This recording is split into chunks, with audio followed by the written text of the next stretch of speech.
lebih sering melakukan yang private action ya, yang tadi memberitahu seluruh dunia bahwasannya di tempat itu tidak enak. Ocai gitu. Nah, sampai sini ada yang mau ditanyakan untuk kepuasan pelanggan? Ini lucu sekali. Nama emailnya sampul buku. Ini siapa?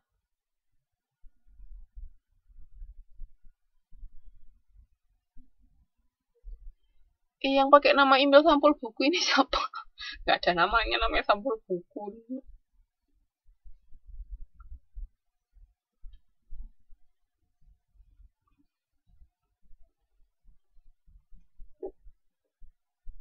Ya, Mbak Silma. Mbok ya dikasih nama di dalam badan.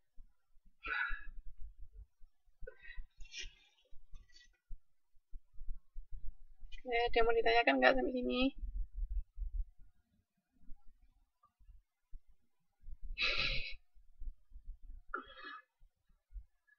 Kalau nggak ada yang mau ditanyakan, saya lanjut ke kegiatan belajar 2 tentang kesetiaan konsumen. Biasanya kalau pelanggan itu puas, dia akan setia apa enggak?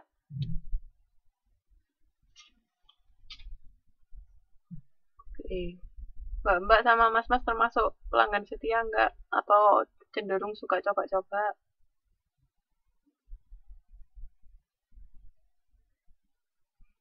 Iya, yakin.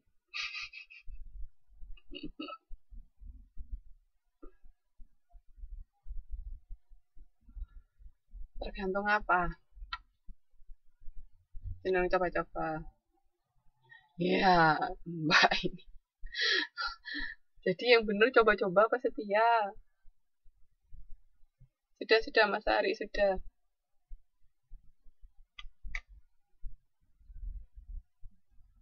Tadi katanya take no action. Tapi woro-woro lah itu apa? Sekarang katanya setia. Tapi kadang coba-coba. Nah lo, yang mana?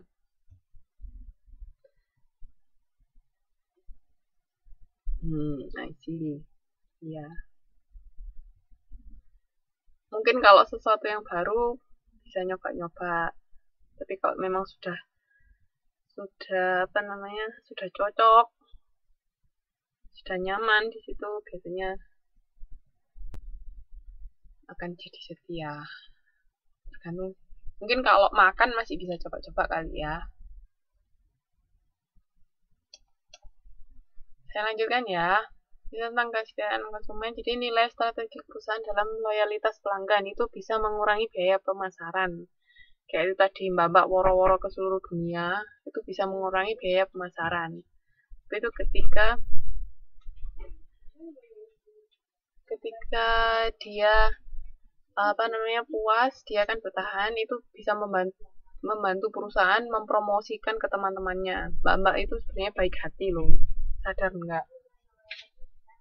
Baik hati mempromosikan sesuatu ke teman yang lain.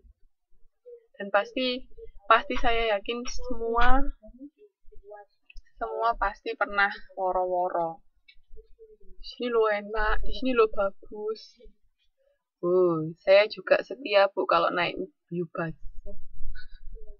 Saya kalau bolak-balik Taipei Kiai pasti naik Ubus. Terus yang kedua itu bisa menarik pelanggan baru. Nah, di sini menarik pelanggan baru itu maksudnya ya tadi karena diworo-woroin sama teman-teman atau apa itu kan karena kita biasanya apalagi kita mau cenderung untuk percaya sama orang yang dekat dengan kita, begitu mereka bilang sini oke, pasti kita tertarik ya kan. Nah, itu bisa untuk menarik pelanggan baru juga. Terus waktu untuk merespon ancaman pesaing itu bisa. Jadi karena banyak yang setia sama kita, itu kita pesaing melakukan inovasi baru apa-apa, kita juga bisa lebih cepat biasanya. Kan kita kalau kemarin kita belajar pengembangan produk baru kan kalau kita punya pelanggan setia kan bisa istilahnya dibuat tester kan. Ya ini loh, kita mau ada produk baru seperti ini, bisa ke mereka dulu. Nah, ini ada kajian loyalitas pelanggan, jadi pendekatan perilaku, fokus pada tahap purna pembelian dan mengukur loyalitas berdasarkan tingkat pembelian, frekuensi, dan kemungkinan pembelian lagi. Itu pendekatan perilaku, jadi dilihat dari perilakunya, apakah beli lagi apa enggak, sering enggak datang ke situ. Maksudnya kalau kita cuma pernah beli sekali di situ, tapi nggak pernah kembali lagi, ya nggak bisa dikatakan pelanggan yang setia kan.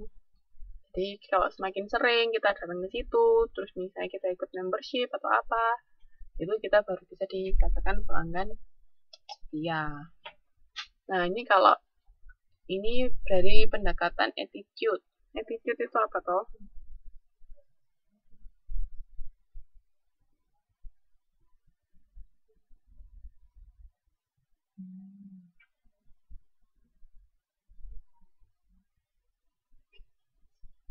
Attitude itu apa?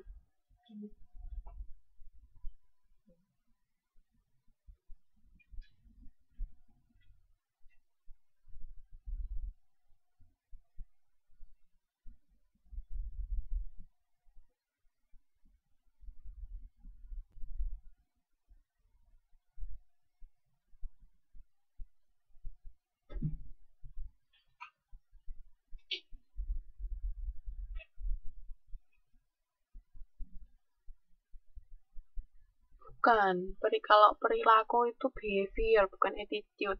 Kalau attitude itu apa?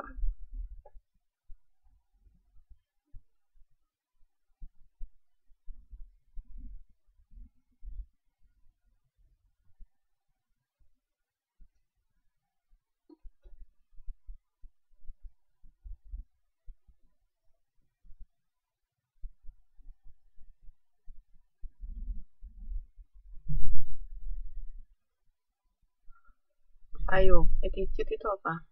Bahasa Indonesianya aja wes.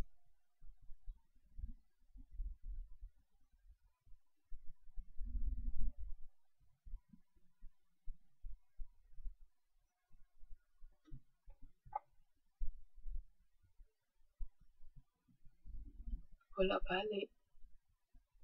Ya, itu sikap. Jadi sikap kita, misalnya kita suka apa enggak suka, itu merupakan sikap. Kita lebih suka makan di restoran A sama restoran B, itu sikap. Jadi kalau pendekatan attitude ini berarti menyimpulkan loyalitas pelanggan dari aspek keterlibatan psikologis, favoritisme, dan sense of goodwill pada jasa tertentu. Yaitu tadi, dia suka apa enggak sama situ, sikapnya positif apa negatif sama sesuatu. Nah, itu sikap ya. Kalau perilaku itu behavior, beda lagi.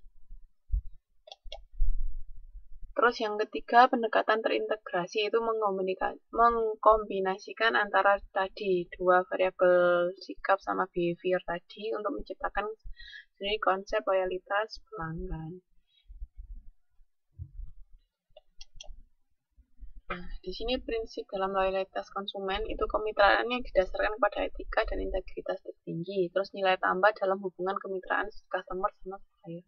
Jadi kan kalau semakin banyak kita punya pelanggan yang setia, berarti kan hubungan kita juga semakin dekat dengan mereka biasanya kan.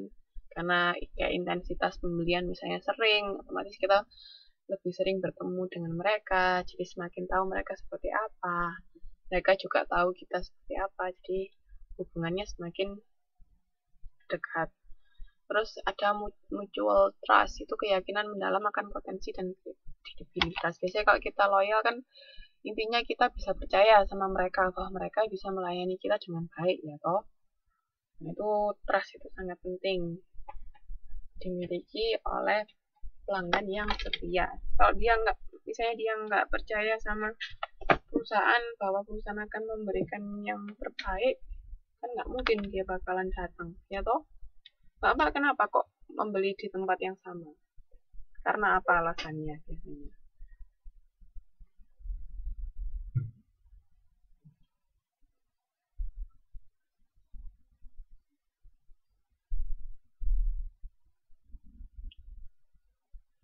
Gaya. Maksudnya gaya, Mbak?